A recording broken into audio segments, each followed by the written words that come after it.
especialista em direito eleitoral, direito processual eleitoral, direito administrativo e direito imobiliário.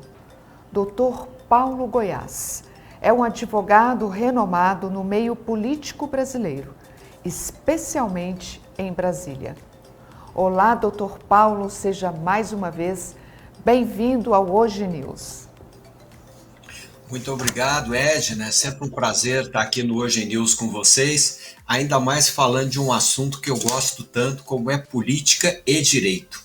A investida do governo contra o ministro ocorre pouco mais de 2 semanas após ele incluir Bolsonaro no inquérito que apura a divulgação organizada de informações falsas, que é o ministro Alexandre de Moraes. Dr. Paulo Goiás, explique para a gente sobre o pedido de impeachment apresentado pelo presidente contra o ministro. Bom, em primeiro lugar, esse assunto ele é bastante polêmico e eu tenho visto alguns advogados, alguns órgãos de imprensa criticar o presidente dizendo que não é um ato democrático o presidente da República processar um ministro do Supremo Tribunal Federal. Eu vou me permitir discordar dessas vozes que entendem que o presidente da República não pode. Pode sim. É um direito constitucional de todos, inclusive do presidente da República, que ele tem o direito de peticionar e representar quando ele achar que tem um direito violado. Tá certo? E a Constituição brasileira garante que ninguém será processado e nem sentenciado que não seja pela autoridade competente. Quando nós pegamos o ministro do Supremo, a autoridade competente para processá-lo são duas. Primeiro, os próprios ministros do Supremo, quando for crime comum. E segundo, ou crime contra a segurança nacional. E segundo, quando for crime de responsabilidade, que neste caso é privativo do Senado Federal. Então, me parece que o ato do presidente processar o ministro perante o Senado Federal é um ato democrático, é um ato legítimo, como é o meu de processar qualquer pessoa que eu entenda que esteja violando o direito meu ou violando o direito constitucional e do cidadão. Então, acho que esse ponto está superado, não vejo dificuldade nenhuma. A conveniência do processo é outra figura. Poderíamos até entender que não seria conveniente, mas é preciso que se diga, pelo menos no meu entendimento como advogado, e da grande maioria dos advogados com quem eu convivo, é de que realmente o ministro está ultrapassando a barreira da normalidade. O que é ultrapassar a barreira da normalidade? O processo penal da Lei de Segurança Nacional, ela prevê que compete à Justiça Militar processar qualquer cidadão brasileiro, salvo aqueles que têm foro privilegiado no Supremo, com base na Lei de Segurança Nacional.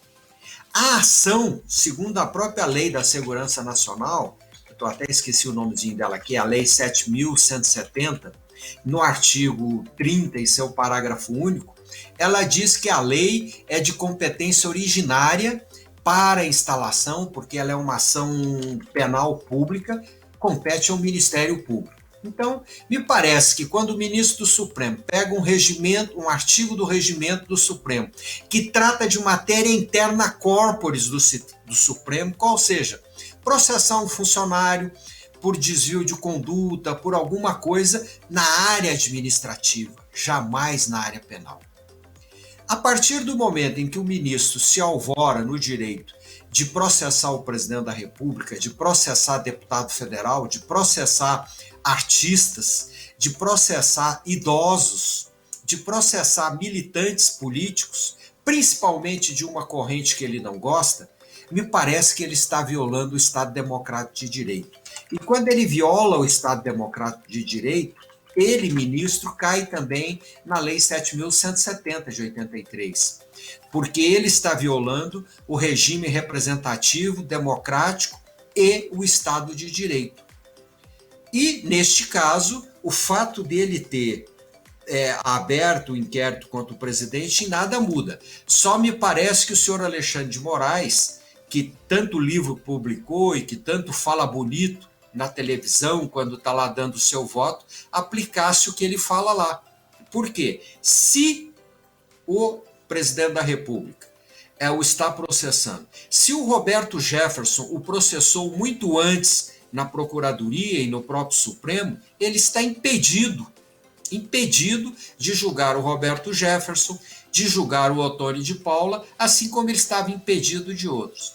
Um bom exemplo do comportamento equivocado do ministro Alexandre de Moraes está no inquérito das fake news, que acabou prendendo o jornalista Oswaldo Eustáquio, que é meu cliente, acabou prendendo outros militantes e depois chegou-se à conclusão de que não tinha crime, porque não existe a tipificação penal para fake news.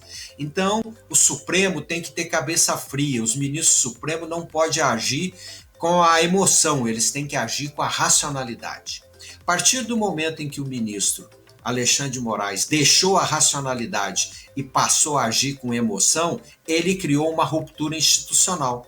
E ela é tão grave, tão perigosa, que a boa parte dos governadores, sentindo o risco de uma crise institucional, estão agora pondo panos frios junto ao presidente da República, junto ao Supremo, para que haja acordo entre os dois poderes, porque não se pode violar um poder, não pode violar o outro poder, porque isso já vem desde a Constituição Imperial de 1824, que já previa a separação tripartite do poder. Então, me parece que é um jogo político e o ministro tem que ter calma, o presidente tem que ter calma, e como eu disse aqui, o ideal é que se buscasse a fórmula de consenso para evitar uma ruptura constitucional e civil. Doutor Paulo, agradecemos a sua participação no Hoje News. É uma honra poder estar junto com o senhor todas as terças-feiras discutindo sobre a análise política brasileira. Muito obrigada a você que está sempre nos acompanhando, viu, doutor Paulo? Eu é que te agradeço e quero aqui fazer um pedido para que o ministro Alexandre de Moraes tire o Sérgio Reis, um homem de mais de 80 anos, da investigação, porque as palavras dele foram normais e eu acho que ele está violando a cultura nacional e criando um problema onde não precisaria ter. Eu agradeço a todos e fiquem com Deus. Obrigada a você.